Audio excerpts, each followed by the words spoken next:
simbi komzima yabasantezayo Yesu. Lilita tikalipolile Masia Yesase Oyonyo Soyanga Eko.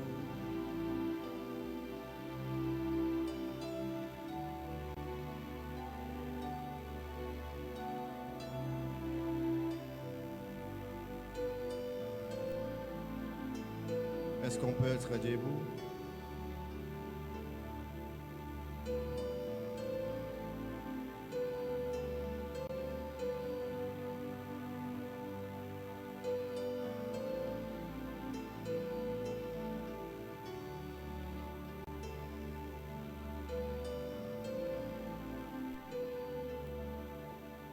Jésus ne change pas, Jésus.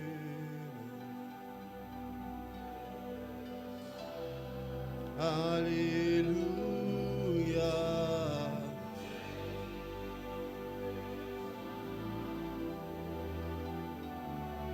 Il est mon sauveur.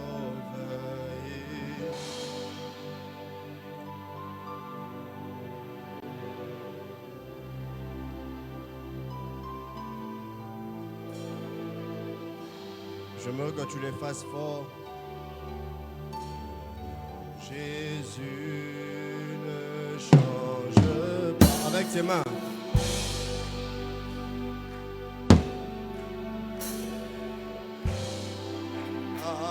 Alléluia.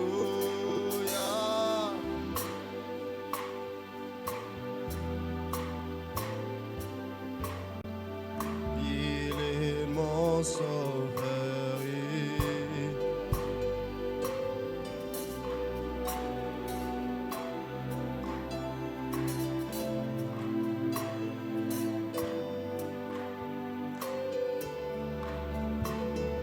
Chantons Alléluia.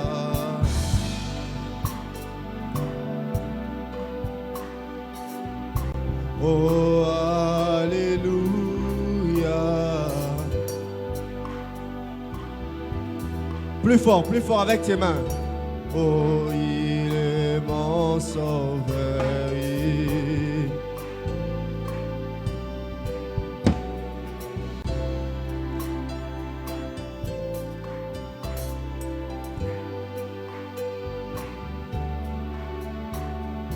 Talabiso toye melio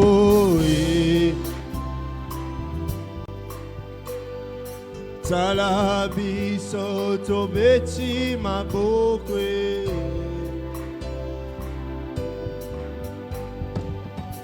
Hey Yahweh, hey Yokalo ye bonanga Hey Yahweh Yamalo sambo nanga Hey Yahweh Masanjo lya motema nanga Hey Yahweh, hey Yahweh O talabiso toye melio Tobeti maboko milolo pona yoe Hey Yahweh Yokalo ye monanga Hey Yahweh Yambalo sambo nanga Hey Yahweh, hey Yahweh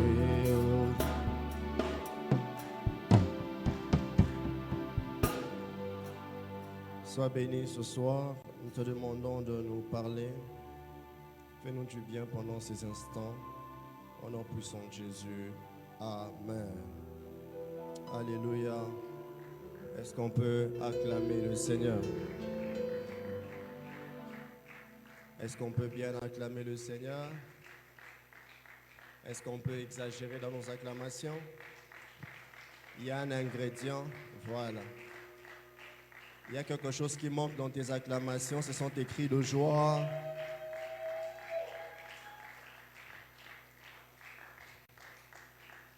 Regarde ton voisin du voisin. Regarde ton voisin du voisin. Dieu va nous faire du bien ce soir. Alors j'aimerais que nous puissions prendre nos Bibles, nous allons lire la parole de Dieu. Et maintenant, je ne t'ai pas demandé de me laisser, juste de baisser.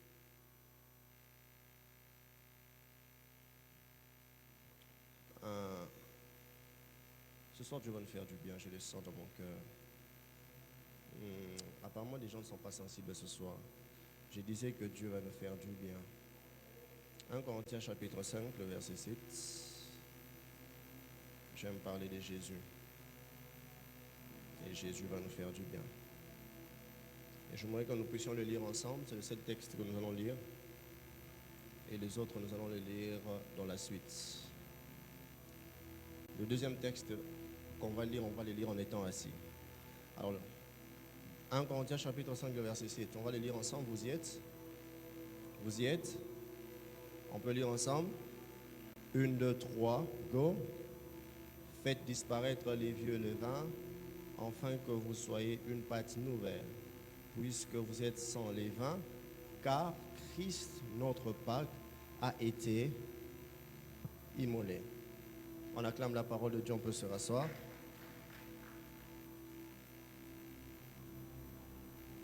Gloire soit rendue à Dieu. Je disais gloire soit rendue à Dieu. Je ne sais pas si nous avons laissé nos amens à la maison. Ce soir, j'ai la parole, tu as les amens. Alléluia. Tu n'as pas encore compris. J'ai dit, j'ai la parole, tu as les. Alors, donne-moi le meilleur de tes amens. Donne-moi un amen dangereux. Donne-moi un amen puissant. Donne-moi un amen qui va changer l'atmosphère en ces lieux. J'ai envie de sentir que tu es là. Donne-moi un amen des vainqueurs. Donne-moi un amen des vainqueurs. Donne-moi un amen de quelqu'un qui va sortir ici avec ce qu'il n'avait pas amené. Donne-moi un amen de quelqu'un qui sent que cette parole va transformer sa vie. Je prie au nom de Jésus que ce soir, que le ciel te localise, que le ciel te mette dans la liste de visitation, que le ciel active les choses qui n'avaient pas encore été activées dans ta vie. Parce que nous ne sommes pas venus parler de n'importe qui. Ce soir, il ne s'agit pas de Gabriel. Ce soir, il ne s'agit pas d'Élie. Il ne s'agit pas d'Abraham. Il ne s'agit pas d'Élisée, mais il s'agit de Jésus-Christ de Nazareth. C'est lui qui a commencé sa révélation dans Genèse chapitre 1. Parce que la Bible dit au commencement était la parole. Il était là même avant que le monde puisse exister. Et c'est de lui que nous sommes venus parler. Puisque c'est Jésus, j'aimerais dire à quelqu'un que tu vas sortir avec quelque chose de Jésus. Je suis en train de parler de celui qui est plus puissant que David, de celui qui est plus puissant qu'Aïdi Nabal, de celui qui est plus puissant qu'Idaoussa. Je ne sais pas qui je suis en train de parler, mais je te fais comprendre que ces cultes a quelque chose de bizarre et ça n'a pas besoin d'une foule pour que la bénédiction descende dans ces lieux. Mais ça a besoin de ta sensibilité. Tu m'envoies, amen, je te bénis encore. Je vais encore ajouter que tu sortiras ici avec toutes les choses que tu n'avais pas avant de venir ici. Non, non, ton amen ne me dérange. Je disais, tu sortiras avec toutes les choses que tu n'avais pas avant de venir ici. Donne-moi un amen. Tu as compris maintenant que ce culte est bizarre? Tu as compris? Dis à ton voisin, c'est un culte de révélation de la parole. Dieu va nous faire du bien. Alors, je suis très content. Baisse encore. Est-ce qu'on peut m'aider à baisser un peu le clavier au retour? C'est plus fort. Je suis très content d'être là ce soir. C'est une joie pour moi. Je ne sais pas si c'est moi ou peut-être c'est parce que j'aime beaucoup prêcher, mais j'ai l'impression que ça fait longtemps que j'ai prêché ici. Alors, ça me fait plaisir d'être là. Alléluia. Depuis un certain temps, il y a beaucoup de difficultés pour que je prêche ici à cause des cours en ligne que je fais. Mais bientôt on commence les vacances, donc la chair sera à moi. Alléluia. Là, je ne vais même la prière de clôture. Alléluia. Alors, je rends grâce à Dieu et que Dieu te bénisse, toi qui es là. Je disais que Dieu te bénisse, toi qui es là. Alors, le deuxième texte qu'on devait lire, c'était dans Exode, chapitre 12. Oh, Dieu va me faire du bien. Aujourd'hui, j'ai passé toute la journée en train de nourrir mon âme avec la parole de Dieu et c'était extraordinaire. Exode chapitre 12, la Bible est en train de dire, l'Éternel dit à Moïse et à Aaron dans les pays d'Égypte, c'est moi ici sera pour vous, excusez-moi, c'est moi ici sera pour vous le premier de mois. Il sera pour vous les premiers de mois de l'année. Parlez à tout le peuple.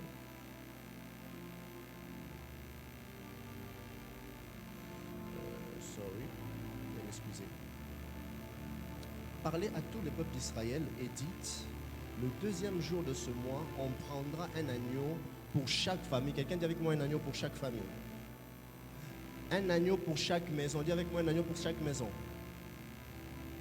Et si la maison est trop peu nombreuse pour un agneau, on les prendra avec le plus proche voisin, selon le nombre de personnes, et vous compterez pour cet agneau d'après ce que chacun peut manger.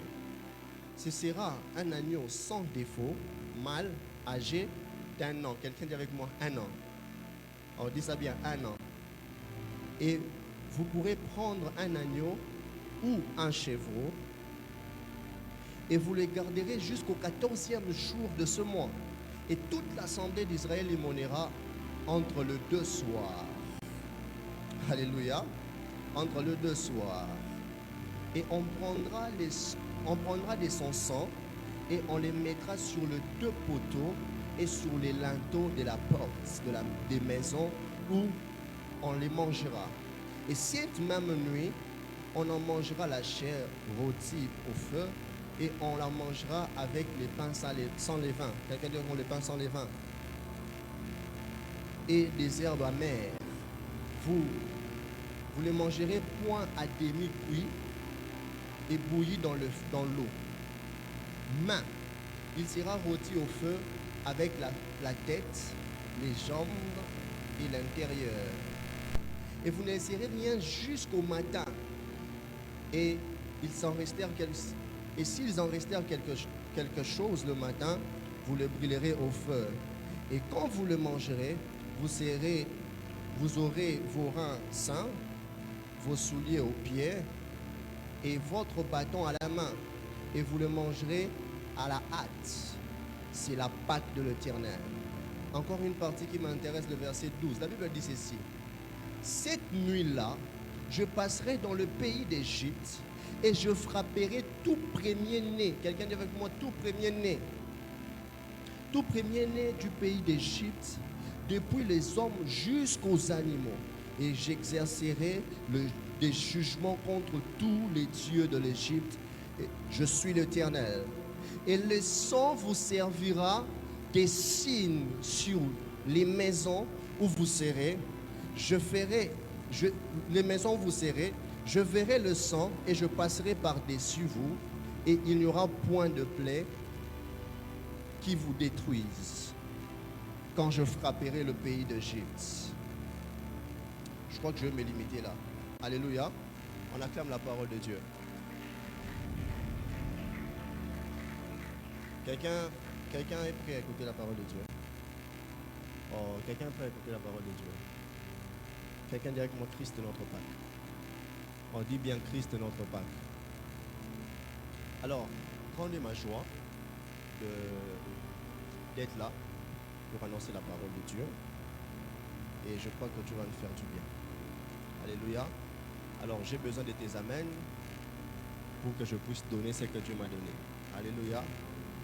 Christ notre Pâque. Alors, avant d'aller plus loin, j'aimerais nous mettre dans le contexte. Déjà, vous devez savoir que dans le texte que nous venons de lire, c'est l'apôtre Paul qui est en train de parler aux chrétiens de Corinthe. Et l'église de Corinthe, c'était une église très riche. Et ils étaient riches même spirituellement. à cause de certaines choses que Dieu était en train de faire pour eux. Mais il y avait un problème, il y avait un grand désordre moral dans l'église de Corinthe. Et l'apôtre Paul, lorsqu'il est en train d'écrire dans l'église de Corinthe, il était principalement en train de corriger trois choses importantes. Premièrement, c'était la division qu'il y avait dans cette église. Deuxièmement, c'était l'orgueil qu'il y avait chez certaines personnes de cette église. Mais troisièmement, il y avait un problème des péchés tolérés. Je vais m'expliquer quand je vais parler de ça.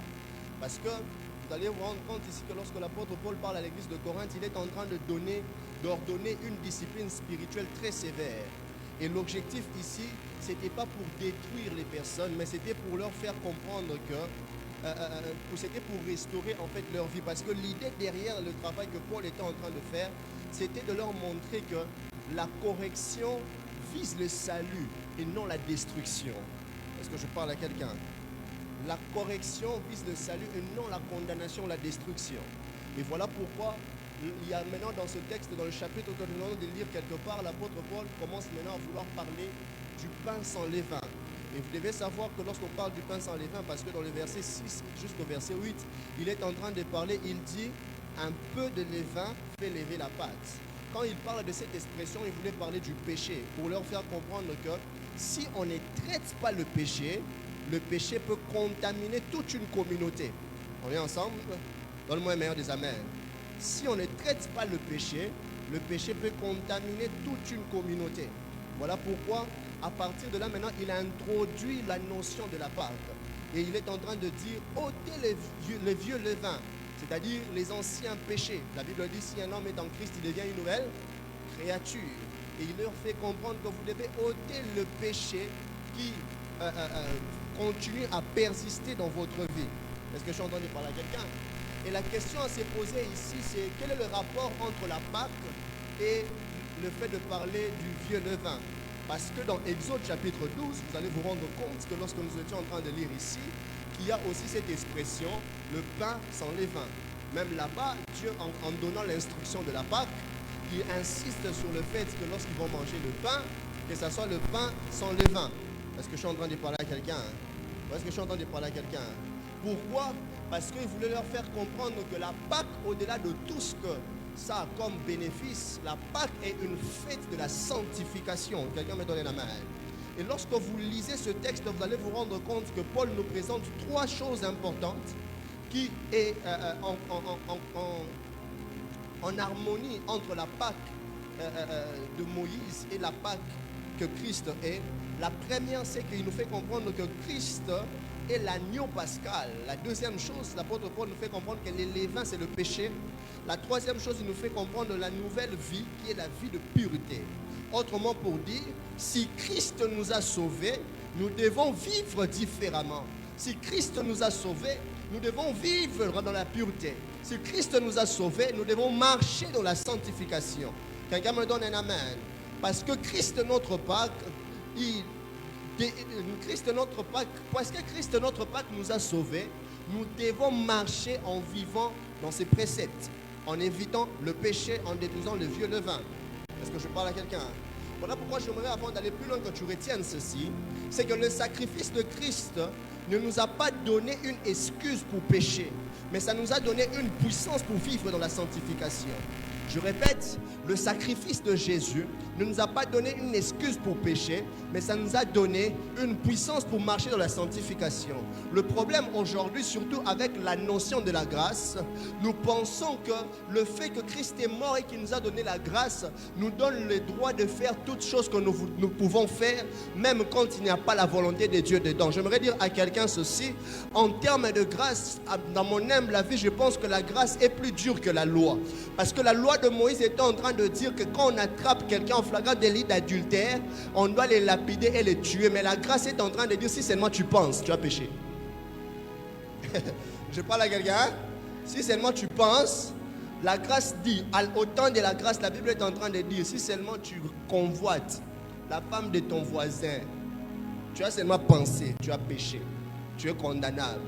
Est-ce que je suis en train de parler à quelqu'un?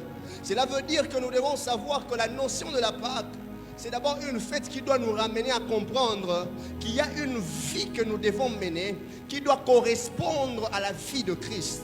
La Pâque est venue traiter un problème intérieur d'abord, un problème spirituel.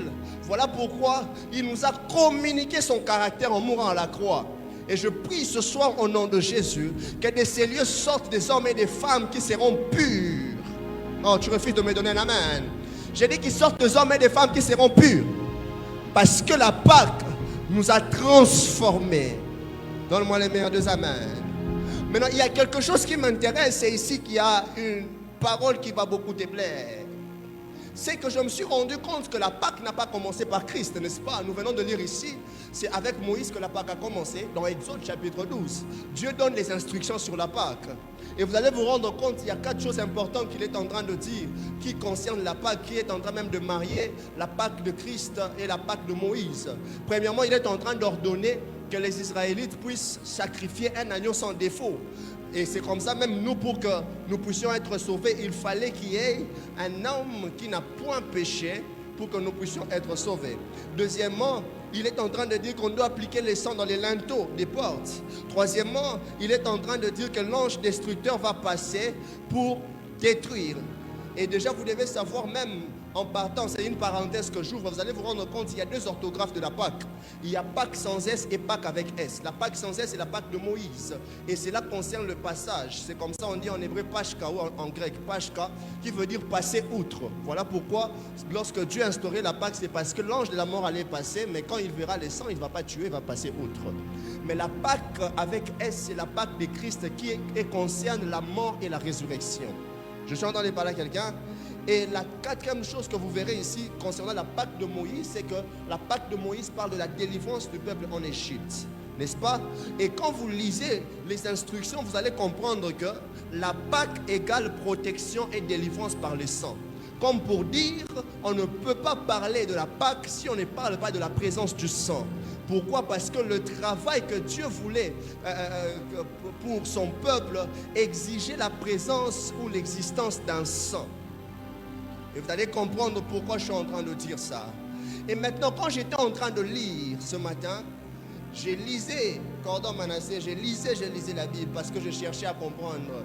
Qu'est-ce qui peut faire? Parce que dans la Bible, vous devez savoir que tout ce qui s'est passé dans l'Ancienne Alliance était pour annoncer les choses à venir.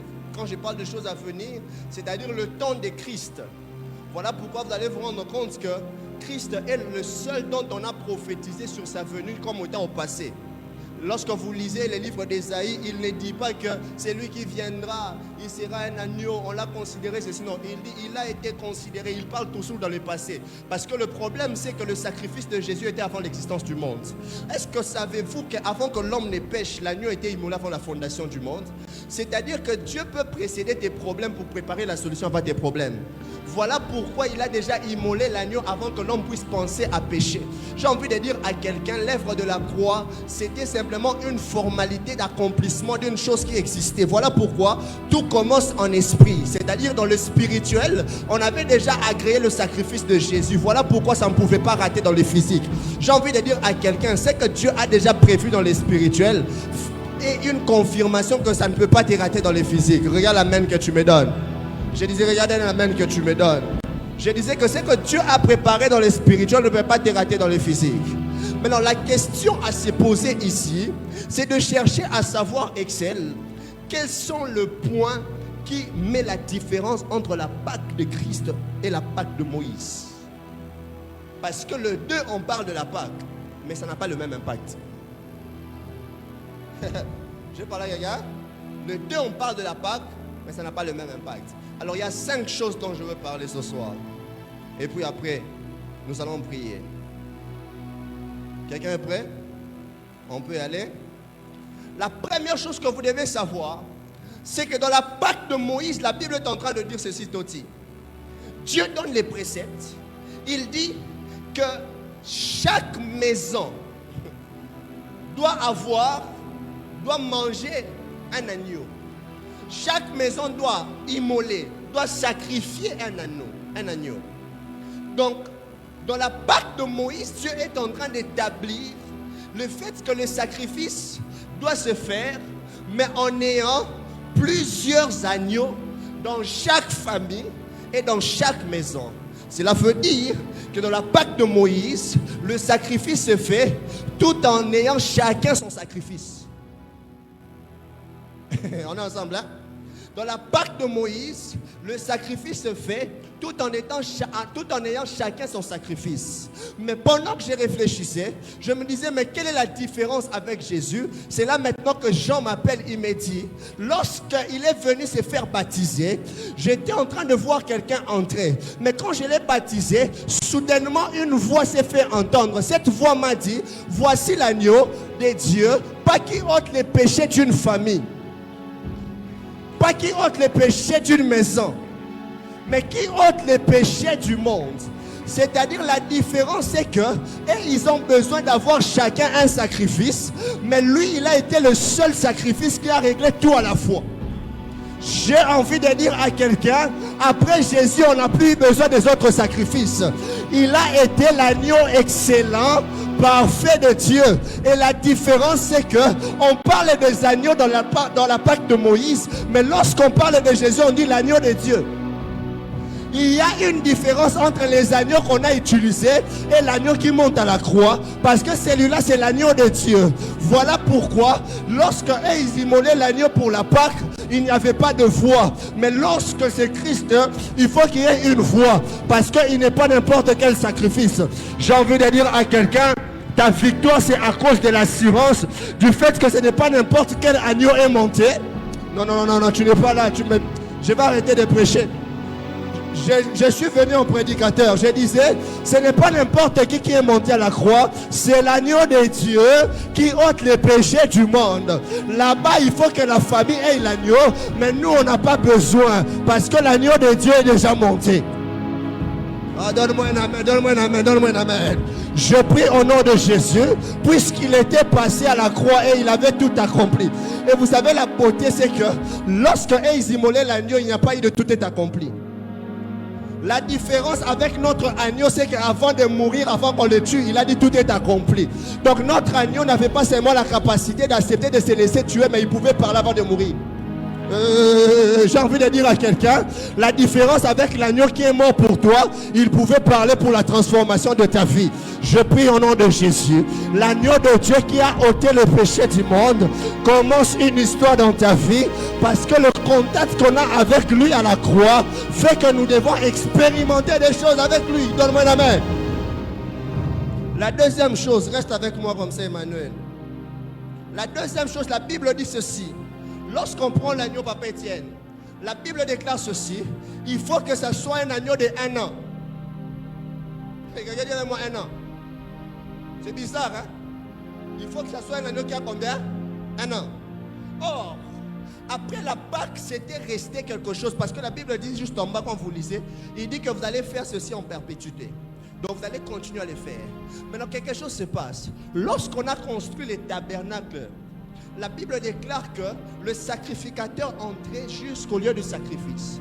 Et il devait donner le sacrifice pour la couverture du péché. Mais l'agneau qu'il devait donner, ça devait aussi être l'agneau de 1 an. Vous savez pourquoi? Parce qu'il couvrait les péchés pour 1 an.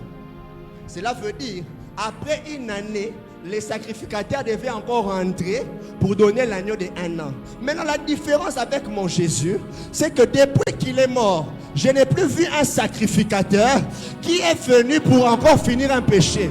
La preuve en est que tu es là aujourd'hui, tu bénéficies de ce qu'il a ôté alors que tu n'étais pas présent quand il a ôté. Tu bénéficies de ce qu'il a ôté, mais tu n'étais pas là quand il a ôté. Écoute, Jésus n'est pas là pour traiter un problème de 1 an. Il est là pour traiter un problème éternel. Voilà pourquoi j'aimerais dire à quelqu'un, depuis qu'il est mort à la croix, jusqu'à aujourd'hui, je n'ai plus besoin de dire pardon pour mon péché, parce que quand Dieu me regarde, il voit le sacrifice de son Fils. Et la différence, c'est que leur sacrifice couvre le péché, mais le sacrifice de Jésus ôte le péché. Ce qu'on couvre, on peut retirer, mais ce qu'on ôte, on ne peut plus le ramener. Voilà pourquoi quand on tue quelqu'un, on dit on a ôté la vie. J'ai envie de dire à quelqu'un, le jour où on lui ôtait la vie, on ôtait tes péchés. Et c'était pour l'éternité. Maintenant, ton problème, c'est que tu penses que les liens de famille sont plus puissants que Jésus. Alors que Jésus est mort il y a 2000 ans, les liens de famille ont commencé en 1900 ici.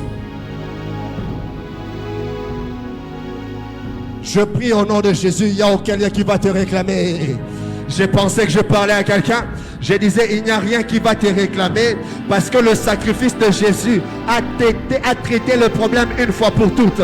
J'ai envie de prêcher et de dire à quelqu'un, il y a quelque chose qui va commencer dans ta vie à cause de la Pâque. Quelqu'un dit avec moi, Christ notre Pâque.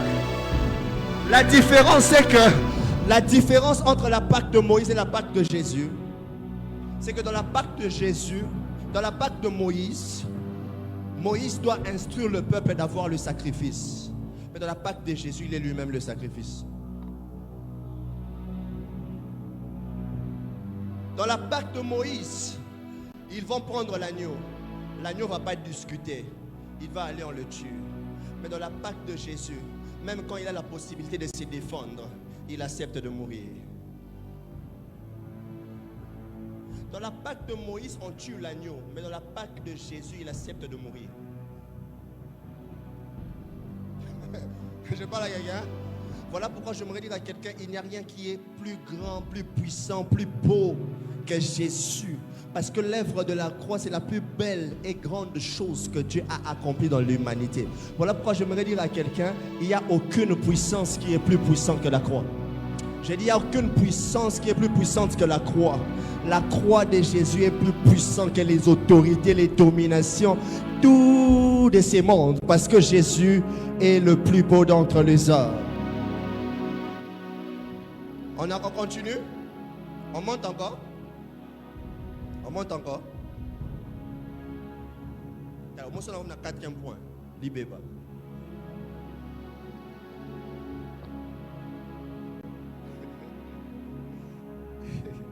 Quatrième point. 3e. Ah. Est-ce que vous avez la seule fois que ça a été fait, il n'a plus eu besoin de refaire? Pourquoi? Voilà pourquoi la Bible est en train de dire ceci. Et ça devient spirituel. Il dit, tu n'as voulu ni sacrifice ni holocauste. Tu m'as fait un corps. Vous savez pourquoi? Il a fait un corps parce que le péché est entré par un corps. Et ça doit sortir par un corps.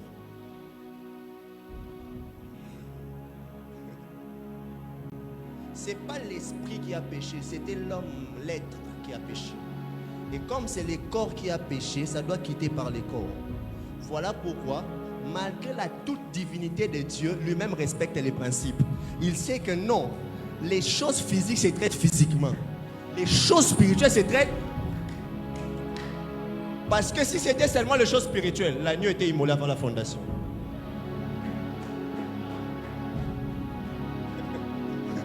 Si c'était seulement spirituel, l'agneau était immolé avant. Donc spirituellement, l'agneau était immolé. Mais pourquoi? Parce que c'est entré par un corps, ça doit sortir par un corps.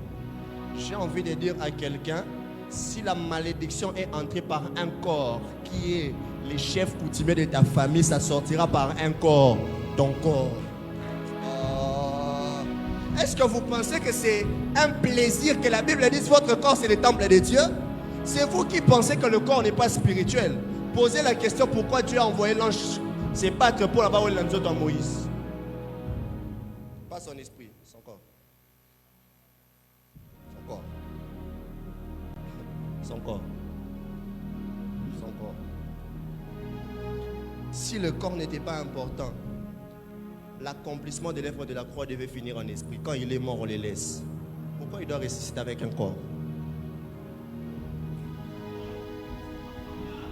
Peu importe les niveaux spirituels qui existent sur la terre, il n'y a rien de spirituel qui peut être exercé s'il n'y a pas un corps qui permet l'exercice de la chose.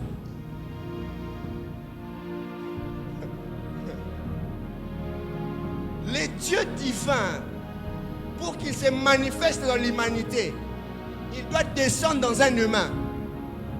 Maintenant, le mélange du divin et l'humain, c'est ce qui crée les scandales. C'est comme ça on appellera certains humains Dieu. C'est pas un problème. C'est lui qui est entré. J'ai envie de dire à quelqu'un, il n'y a pas une plus... Est-ce que vous savez que faire fonctionner la spiritualité demande du physique?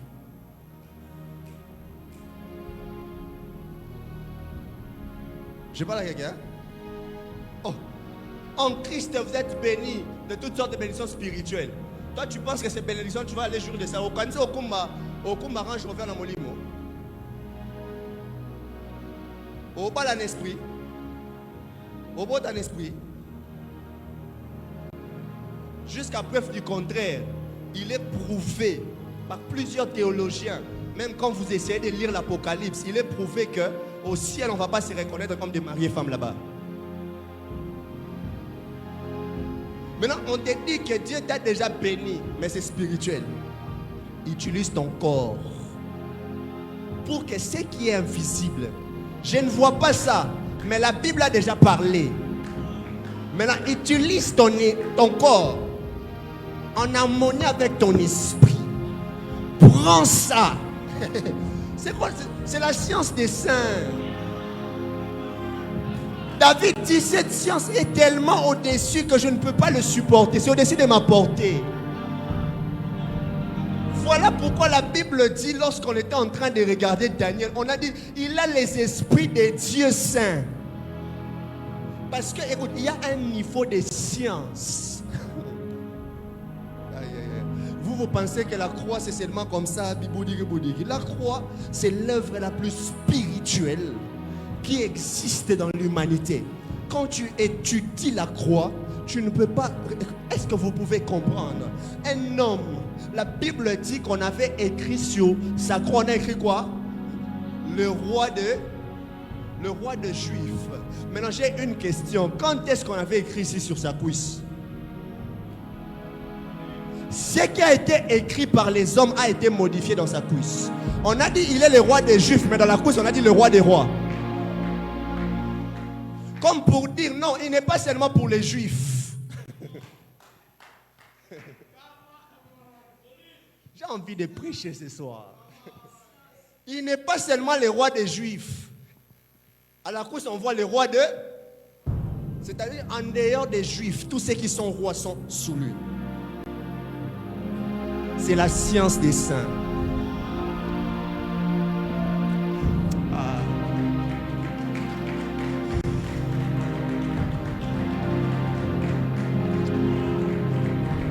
J'aime la parole de Dieu. J'aime la Bible. Aujourd'hui, toute la journée, quand j'étais en train de méditer, je faisais que crier.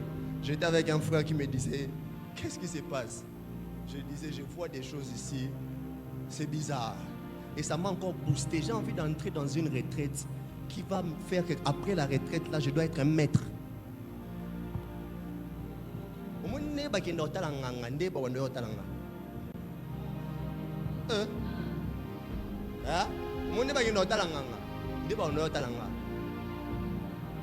Différence c'est quoi exact hein?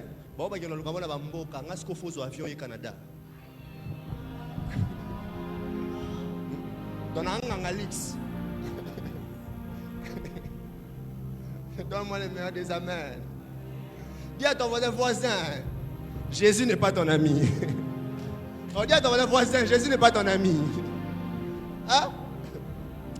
La troisième chose, exaucer la troisième chose que je remarque quand je regarde la pâque de Moïse, c'est que dans la pâque de Moïse, la Bible déclare qu'on prenait le sang pour mettre dans les linteaux et dans les deux poteaux de la porte. N'est-ce pas? Il dit, on prendra de son sang et on mettra sur deux poteaux et sur les linteaux de la porte des maisons où on les mangera. Le sang ici sur les deux poteaux, c'était pour que l'ange de la mort, quand il viendra, il verra, il ne va pas frapper, comme pour donner la victoire sur la mort. Et la Bible dit dans Apocalypse qu'ils l'ont vaincu à cause du sang. Sans Jésus l'a résolu. Mais mon problème, c'est la porte. Parce que dans la Bible, lorsqu'on parle de porte, on fait aussi allusion au cœur. Il dit, je me tiens à la porte, je frappe. Celui qui entend ma voix, j'entrerai et je souperai avec lui. Maintenant, ce qui m'intéresse ici, qu'est-ce que le sang fait dans le cœur? C'est que le sang purifie le cœur. C'est comme ça, Hébreux chapitre 10, le verset 22, la Bible déclare, approchons-nous avec un cœur sincère, dans la plénitude de la foi, Donc, et les cœurs purifiés d'une mauvaise conscience et le corps lavé d'une eau pure.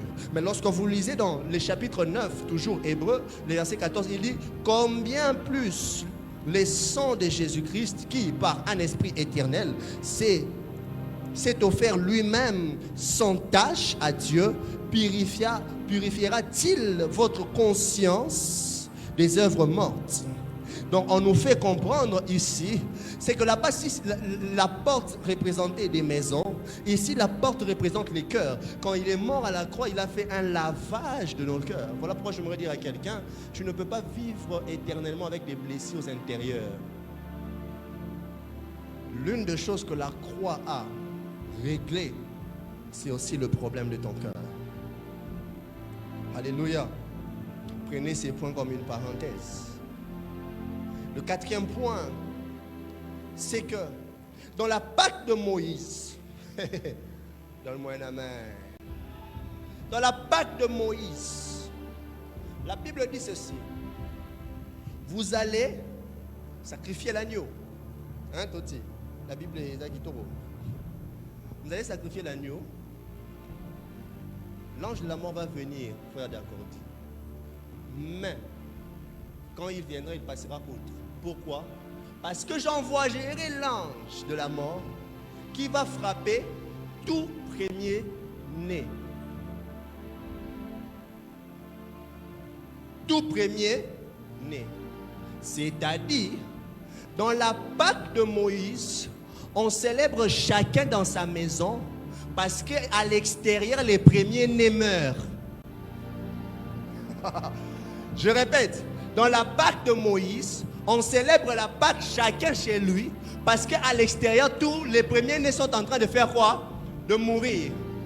Mais la Bible me dit dans Colossiens chapitre 1er, le verset 15, Jésus-Christ, la Bible déclare ceci, il est l'image du Dieu invisible qui est le premier-né de la création. Autrement pour dire, dans la Pâque de Moïse, on célèbre la Pâque chacun chez lui parce que le premier-né meurt à l'extérieur, mais dans la Pâque de Christ, on célèbre ensemble parce que Christ, notre premier-né, est mort à la croix. J'ai envie de dire à quelqu'un ceci, la différence, c'est que là-bas, le premier-né était en train de mourir.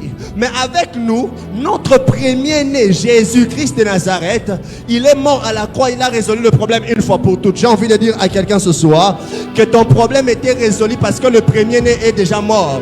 Voilà pourquoi on ne va plus voir la mort des premiers-nés, parce que Jésus est déjà mort à la croix et le problème est fini. Les derniers points. Alors, je peux parler à quelqu'un. Je finis ici. La dernière chose sur la Pâque de Moïse et la Pâque de Jésus, et c'est très important de le retenir. Dans la Pâque de Moïse, le sang était un signe de protection. La Bible dit, vous allez mettre le sang dans les linteaux. Quand l'ange viendra, quand l'ange viendra et qu'il voit le sang, il va passer. Donc il ne va pas frapper. Mais dans la Pâque de Jésus, le sang est un signe d'alliance. Voilà pourquoi il dit à ses disciples, lorsqu'il leur remet la coupe, il dit, prenez ceci, c'est quoi? C'est mon sang, le sang de la nouvelle alliance. Autrement pour dire, la Pâque de Moïse se limite à protéger. Mais la Pâque de Jésus crée une alliance. Or, la présence de l'alliance est la présence de la protection. Quand toi tu refuses de me dire Amen, la Bible est en train de m'appeler dans l'histoire de Noé. La Bible déclare lorsque Dieu a traité alliance avec Noé et ses fils. Qu'est-ce qui s'est passé? L'un des fils de Noé a attrapé Noé nu. Mais qu'est-ce qui se passe? Lorsque Noé apprend cela et que Noé devait maudire, Noé ne maudit pas le fils. Il saute, il peut maudire le petit-fils. Pourquoi? Le problème, c'est que le fils a l'alliance. La présence de l'alliance t'exempte de toute malédiction. Quand Noé regarde le fils qu'il doit maudire, mais il voit la présence de l'alliance. Parce que avant, la Bible dit ceci: Dieu traita alliance avec Noé. Mais après les déluges, quand ils ont bâti l'autel, la Bible dit Dieu traita alliance avec Noé et ses fils. La différence, c'est que les fils aussi ont une alliance. Or, là où il y a la présence de l'alliance avec Dieu, tu ne peux pas être touché. Voilà pourquoi j'aimerais dire à quelqu'un, le sang de Jésus, c'est le sang de l'alliance. Le sang de Jésus, c'est le sang de l'alliance. Vous savez, c'est quoi l'erreur d'Abel? L'erreur d'Abel, c'est qu'il avait accepté quand Caïn lui a dit, quitte ton champ. Il a tué... Caïn a tué Abel en dehors de l'endroit où il avait fait l'offrande. Est-ce que vous remarquez ça? Là où le sang coulait, il a d'abord déplacé de là. Écoute, à chaque fois que tu n'es pas en contact avec le sang de Jésus, tu es exposé. La Bible dit, ils l'ont vaincu à cause du quoi? À cause du sang. Voilà pourquoi j'aimerais dire à quelqu'un, la meilleure chose que la croix nous a donnée, ce n'est pas d'abord le nom, c'est le sang.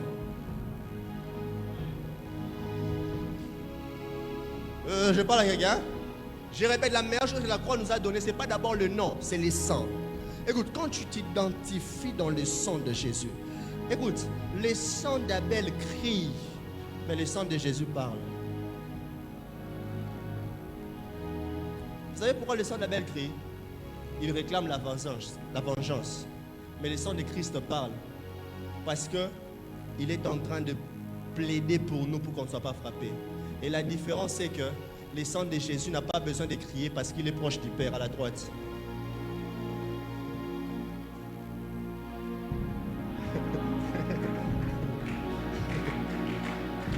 Pourquoi vous voulez que j'écris? Il n'est pas loin. Abel doit crier, il n'est pas le fils de Dieu. Lui, il est où? À la droite. Donc il peut parler à l'oreille, il peut entendre. Quelqu'un dit encore à ton voisin, Jésus n'est pas ton ami. Frère, c'est... Comment il a fait? Est-ce que vous vous rendez compte qu'il est le seul qui, non seulement il était capable de ressusciter les morts, mais même quand il est mort, il pouvait revenir à la vie. Et chose bizarre, c'est qu'il était sûr qu'il va revenir à la vie. Il dit détruisez ces tables après 3 jours. Je vais la... Donc, écoute, l'assurance de la foi de Jésus, ce n'était pas seulement que ça fonctionne chez les autres. Même lui-même, il savait, attends, on koufi, on sait quoi. Quand il y a dimension, hein. Est-ce que vous savez, les grands hommes de Dieu qui ont fait des miracles, eux-mêmes sont morts de maladie. Maintenant, Jésus, malgré qu'il ressuscitait les morts, il était conscient, même si je meurs, je vais revenir. J'ai envie de dire à quelqu'un, le problème des fois, ce n'est pas la quantité d'onction, c'est la quantité de foi que tu as.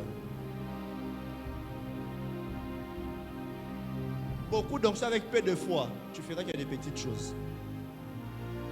Frère, beaucoup d'onction avec peu de foi, tu feras que des petites choses.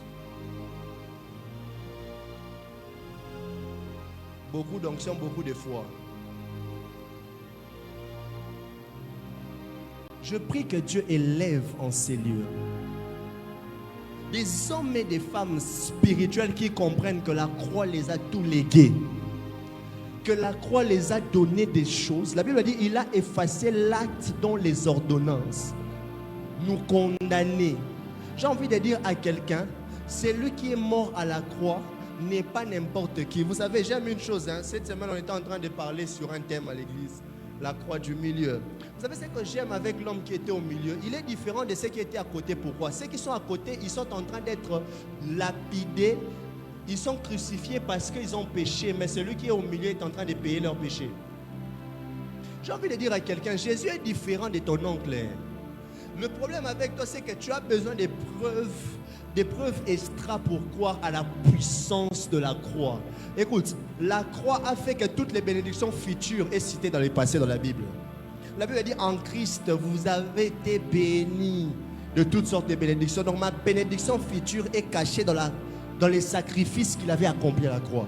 Voilà pourquoi je prie le Seigneur. Je ne sais pas quelle est l'année où on t'avait dit des choses sur ton futur. Jusque-là, c'est encore flou. Hein? Les choses ne sont pas comme tu veux que ça soit. Mais je vois en ces lieux des gens qui sont enrôlés dans la liste de vivre la main de Dieu de manière extraordinaire. Est-ce que vous savez que la croix est une œuvre surnaturelle? Est-ce que vous savez que la croix est une œuvre surnaturelle? J'aime ce qui se passe. La Bible est en train de dire ceci. Lorsque Jésus est mort, après 3 jours, il ressuscite. La Bible déclare ceci. Après la résurrection, même les morts qui étaient morts, ils étaient revenus à la vie. C'est-à-dire que la croix a la capacité de te redonner une position que tu avais perdue avant la croix. J'ai envie de dire à quelqu'un que tu vas récupérer ce que tu avais perdu. Pourquoi? Parce que le point central, c'est la croix. Voilà pourquoi la Bible est en train de dire, dans Éphésiens chapitre 1er, verset 26, la Bible déclare, il a tout mis sous ses pieds. Il a tout mis quoi? Sous ses pieds. Mais Jésus, avant de partir, rappelez-vous, il nous avait dit quoi? Je vous ai donné le pouvoir de marcher. Il a tout mis sous ses pieds, mais il n'a pas envie de piétiner parce qu'il piétine avec tes pieds. Je disais qu'il piétine avec tes pieds. J'ai envie de dire à quelqu'un, tu n'es pas n'importe qui, parce que la croix t'a donné un pouvoir que tu n'avais pas avant. Voilà pourquoi je prie à cause de l'œuvre de la croix, que tu expérimentes Dieu de manière différente.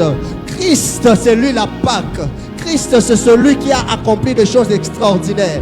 Je crois à la puissance de la Pâque plus que mes propres efforts, parce que je sais qu'il a tout accompli. J'aimerais dire à quelqu'un, tu n'as pas besoin de faire d'efforts. Jésus a déjà fait des efforts à ta place. Je disais, Jésus a déjà fait des efforts à ta place. Ça n'avait pas marché la première fois, ça n'a pas marché la deuxième fois. Mais j'aimerais dire à quelqu'un, connecte-toi à la croix. La croix a fait que tout soit comme un passé devant toi. Et j'ai envie de dire à quelqu'un, après ces instants, tu vas expérimenter la puissance de la croix. La croix est puissante. Je disais, la croix est puissante. Et j'ai envie de dire à quelqu'un ceci. On ne sort pas de ces lieux sans expérimenter un signe que cette croix a vraiment eu de l'impact dans ta vie. J'ai envie de dire à quelqu'un, je ne sais pas si ce signe, ça sera un message dans ton téléphone. Je ne sais pas si ce signe, ça sera une connexion que Dieu va te donner. Mais je sais une chose, c'est lui qui a accompli tout à la croix va faire que tu retrouves une position que tu n'avais pas auparavant. Tu peux te retrouver au milieu des grands à cause de la croix, parce qu'il a déjà payé le prix. Je voudrais dire à quelqu'un, ce n'est pas à nous les efforts. Les efforts, c'est à Jésus lui seul, parce qu'il a déjà tout fait. Je disais que Jésus a déjà tout fait. Voilà pourquoi je crois en lui plus que tout, parce que je sais qu'il est le plus puissant. Alors je disais, je sais qu'il est le plus puissant. Ça me rappelle l'histoire de Joseph. Je voudrais dire à quelqu'un ceci. La Bible déclare, Joseph se retrouve en prison avec 2 personnes. La Bible dit, les 2 ont fait un rêve. Et à l'un, Joseph dit que ton rêve veut dire que tu vas retrouver ton poste auprès de Pharaon. À l'autre, Joseph dit, tu vas mourir. C'est comme l'image de Jésus à la croix. Il avait 3 personnes. Lui, il était au milieu. Lorsque l'autre a dit, celui-ci, c'est le Seigneur. Il a dit, toi, ce soir même, tu seras avec moi. Il a dit, tu seras avec moi. Où? À la droite du Père. J'aimerais dire à quelqu'un, la croix peut t'amener dans un endroit, même quand ce n'est pas le temps d'arriver là. Cet homme est entré au ciel avant nous tous. J'ai dit, il n'est pas allé au sein d'Abraham. Il est entré au ciel avant nous tous. Christ lui a dit, toi tu seras avec moi. Chose bizarre, lorsqu'il s'est ressuscité, il a laissé là-bas. J'ai envie de dire à quelqu'un, la croix, ce n'est pas comme les œuvres de ton oncle qu'il fait pour te maudire. La croix, ce n'est pas comme les paroles de malédiction. Et j'aimerais dire à quelqu'un, la beauté de la croix, c'est lorsqu'il était en train de mourir, il a dit, Tététélestai, tout est accompli. Dans tout, il y a ton mariage. Dans tout, il y a ta bénédiction. Dans tout, il y a ta position. J'ai envie de dire à quelqu'un ceci. Tu ne te rends pas compte qu'après la croix, tout ce qu'on dit sur Jésus, il y a toujours le mot tout.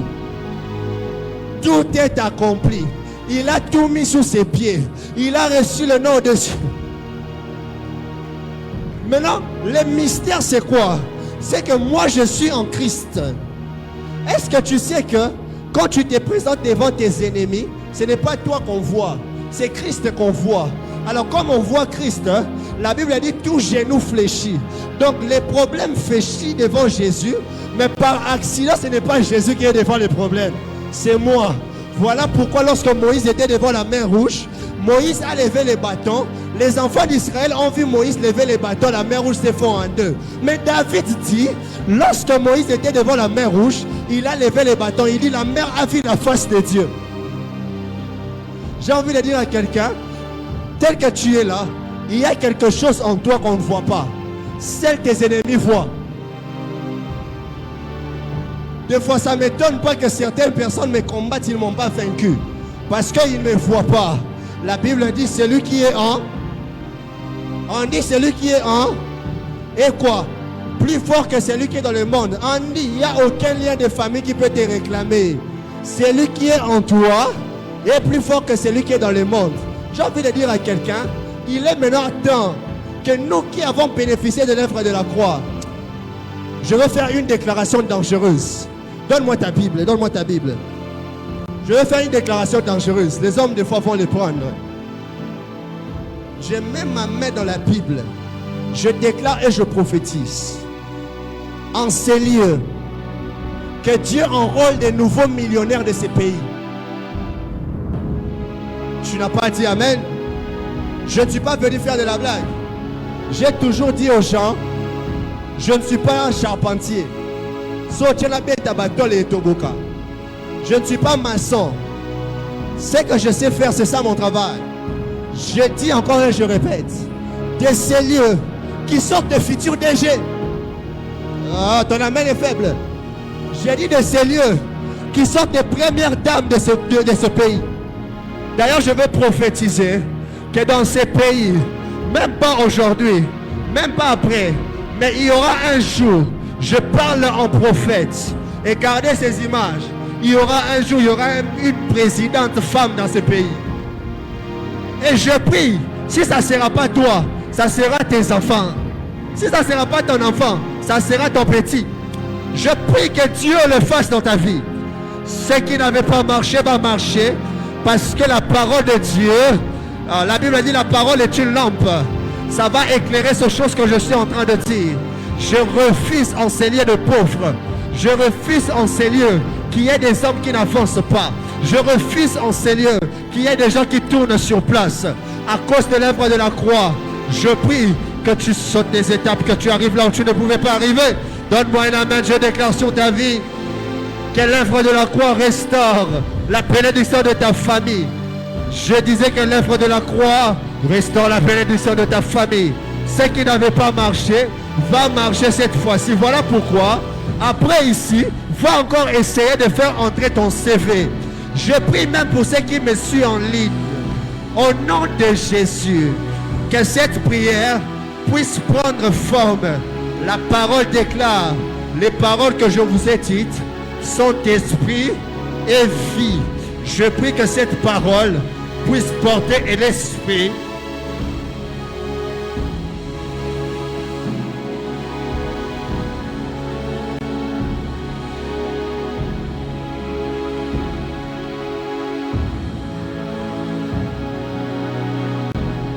Il y a un témoignage cette semaine.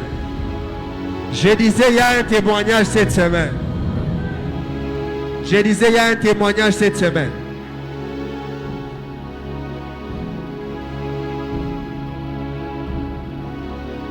Vous deux, avant qu'on arrive en septembre, quelque chose va se passer brusquement dans votre vie. Vous allez vous retrouver dans une position où je suis en train de voir clairement dans mon esprit. Il y a une bénédiction terrible que Dieu est en train de déposer avant septembre. Et je suis en train de vous voir toucher beaucoup d'argent, en train de rentrer avec des sacs. J'ai dit avant septembre, Dieu va le faire. J'ai vu Dieu en train de bénir vos mains. Parce que tel que vous êtes là, ce n'est pas un accident que vous vous retrouvez au même endroit en ces temps ici. Pour vous, vous l'avez pris comme une retraite. Et ainsi me parle le Dieu des esprits, qu'il est en train de vous exaucer.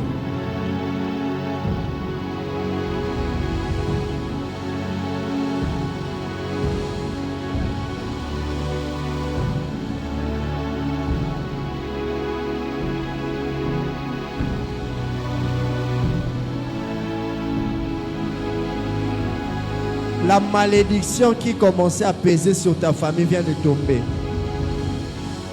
Je te vois construire une grande maison pour ta mère.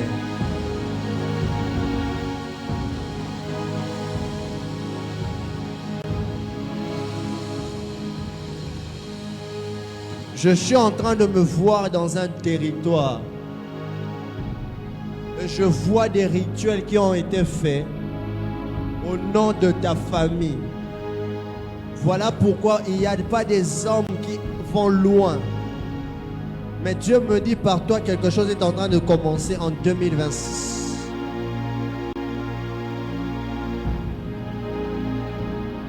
Vos destinées se ressemblent parce que vous avez des missions dans votre famille.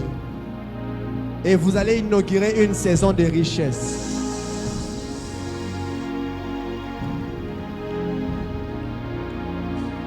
Power, power, power, power, power, power. Pendant que je suis en train de parler, je te vois en train de voir un papier. Je te vois devant un papier.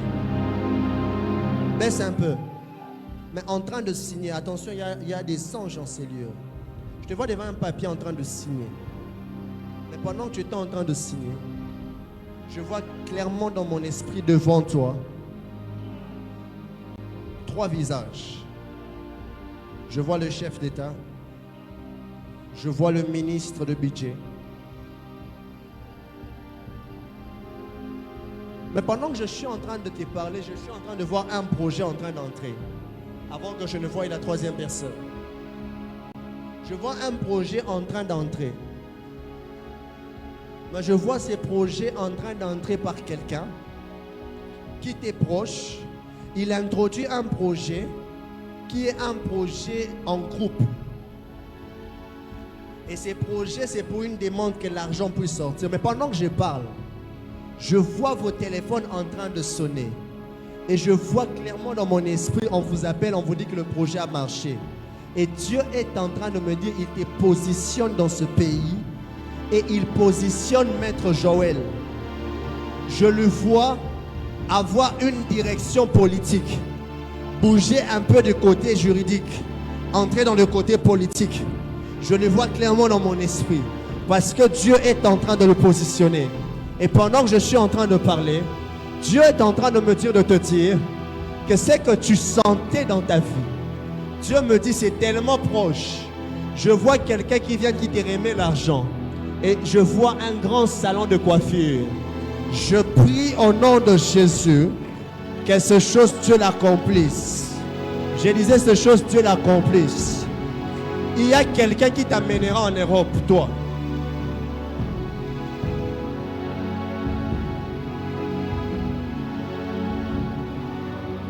Du fond de mon être coule le rivière des eaux de la vie.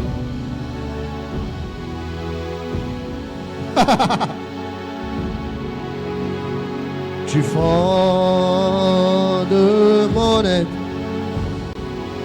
coule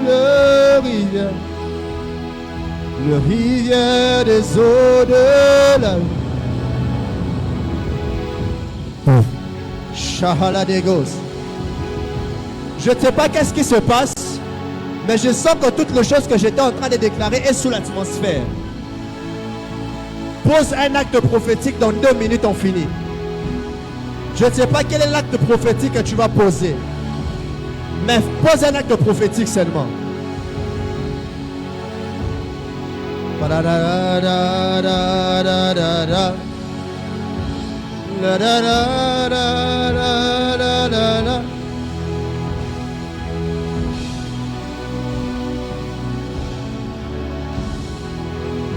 Le Dieu des esprits de prophètes, le Dieu des alliances, écoute-moi. Il y a une saison financière qui s'est ouverte ici.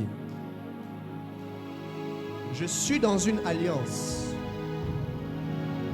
où on nous a dit, Chez nous, l'argent n'est pas un problème. Et je peux vous dire, je ne fais pas un travail où on me paye à la fin du mois. Mais je dépends de moi-même. Parce que l'argent n'est pas un problème dans mon alliance. Je prie le Dieu d'André Bavoula, le Dieu de Gaston Roy, le Dieu de Nash Luboya, le Dieu de Franck Kyungu, le Dieu de Jonathan Bavoula, le Dieu de Axel Mwamba. Que cette semaine soit une semaine de signes, de miracles, de prodiges. Je ne parle pas comme de la blague. Seigneur, que ces paroles ne soient pas des paroles en l'air, mais que ce soit une sémence qui va avoir de l'effet avant qu'on arrive le dimanche. Toi, tu vas témoigner.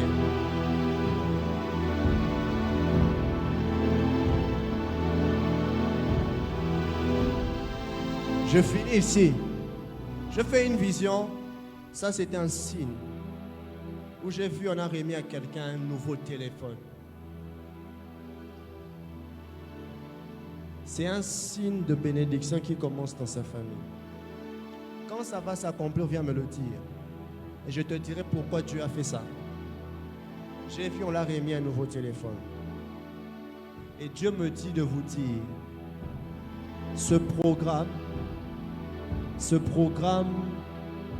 ce n'est pas un simple programme. C'est quelque chose que Dieu a donné pour qu'on puisse vivre Dieu. Je vois même des gens qui vont rentrer, qui vont constater qu'il y a eu un message dans leur téléphone. Récemment, on était avec eux dans une montagne, Andy, Emmanuel et Fidèle. J'avais déclaré seulement comme j'ai déclaré. Quand je suis descendu, un autre homme de Dieu est monté. L'argent est entré sur place. Et vous savez, le plus bizarre, c'était quoi? Il y avait une sœur. Ils sont des témoins. Je ne raconte pas une histoire, j'étais seul. Il y avait une sœur qui était venue avec $10. Mais quand elle a ouvert son sac, elle a vu $20. Elle n'a pas pu supporter, elle a laissé ça au ministère. Elle a dit, comment l'argent est sorti comme ça? Dieu n'est pas ton copain. Je déclare encore que ça sera un signe que nous sommes venus dans une plateforme du surnaturel divin. Parce que Dieu est le même hier, aujourd'hui et éternellement. Je t'adore, oh Dieu, je t'adore. Saint, Saint, Saint, ô éternel, toi qui as fait, je t'adore. Seigneur, ces offrandes entre tes mains au nom de Jésus. Avance, chante avec moi, je t'adore. Oh, tout en moi écoute que tes œuvres sont parfaites. Je t'adore. Oh Dieu, je t'adore. Oh Dieu, Créateur de toutes choses, à tout, tu réponds quand je t'appelle.